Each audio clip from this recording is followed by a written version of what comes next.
നാമത്തിന് മഹത്വമുണ്ടാകട്ടെ. ക്രിസ്മസ് നോമ്പ് ധ്യാനത്തിൻ്റെ 3-ാം ദിവസം.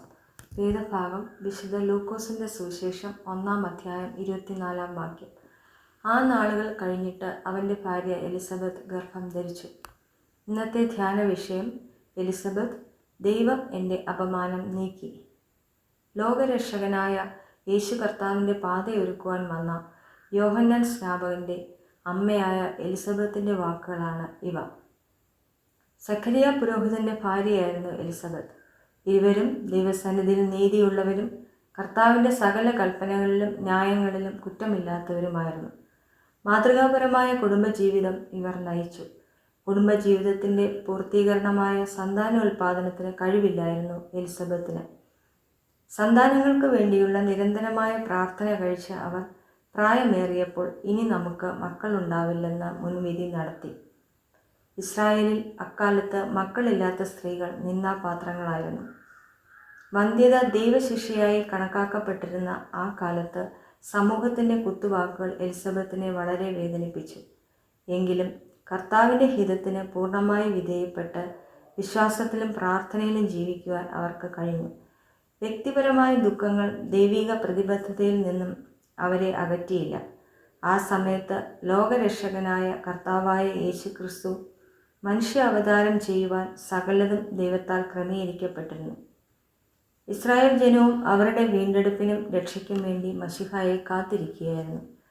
ആ മശിഹായുടെ മുന്നോടിയായ യോഹന്നാൻ സ്നാപകനെ ലോകത്തിന് പ്രദാനം ചെയ്യാനുള്ള പദവി എലിസബത്തിന് ലഭിച്ചു. മനുഷ്യരുടെ ഇടയിൽ എനിക്കുണ്ടായിരുന്ന അപമാനം ദൈവം നീക്കി കർത്താവ് എന്നെ കടാക്ഷിച്ചുവെന്ന് എലിസബത്ത് പറയുന്നു. പഴയ നിയമകാലത്തും ദൈവം തിരഞ്ഞെടുത്ത സ്ത്രീകൾ വളരെക്കാലം മക്കളില്ലാത്തവരായിരുന്നു. വിശ്വാസികളുടെ മാതാവായ സാറായും സമൂഹത്തിൽ നിന്നും ദാസിയിൽ നിന്നും നിന്നെ അനുഭവിച്ചിരുന്നു.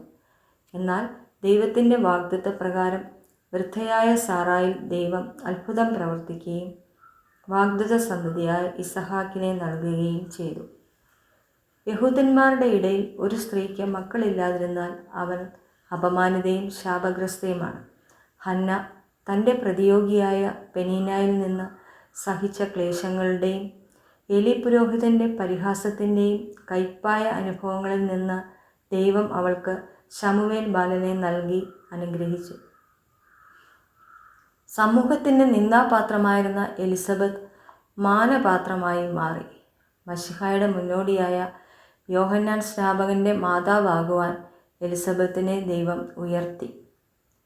ഗർഭിണിയായ എലിസബത്തിനെ സന്ദർശിക്കുന്ന മറിയയോടുള്ള എലിസബത്തിൻ്റെ വാക്കുകൾ ദൈവിക പ്രവർത്തനത്തിൻ്റെയും മനുഷ്യ പ്രതികരണത്തിൻ്റെയും സംഗമമാണ്. എലിസബത്ത് പരിശുദ്ധാത്മാവ് നിറഞ്ഞവളായി, എൻ്റെ കർത്താവിൻ്റെ മാതാവ് എൻ്റെ അടുക്കൽ വരുന്ന മാനം എനിക്ക് എവിടെ നിന്നുണ്ടായി എന്ന് ഉറക്കെ വിളിച്ചു പറയുന്നു. ആദ്യമായി മശിഹായെ എൻ്റെ കർത്താവെന്ന് വാഗൊണ്ട് ഏറ്റുപറയുന്ന സ്ത്രീ എലിസബത്ത് തന്നെ. എത്ര വലിയ ഭാഗ്യ പദവിയാണ് എലിസബത്തിന് ലഭിച്ചത്.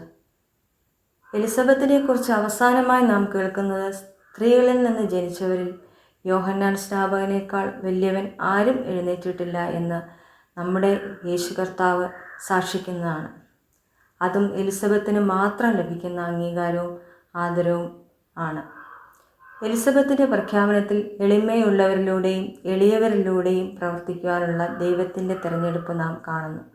സ്ത്രീകളുടെ ശബ്ദങ്ങളെ നിശബ്ദമാക്കുവാൻ ശ്രമിക്കുന്ന ഈ ലോകത്ത് ദൈവശക്തിയെയും വിശ്വസ്തതയും കുറിച്ച് ധൈര്യത്തോടെ പ്രഖ്യാപിപ്പാൻ എലിസബത്ത് നമ്മെ പ്രചോദിപ്പിക്കുന്നു.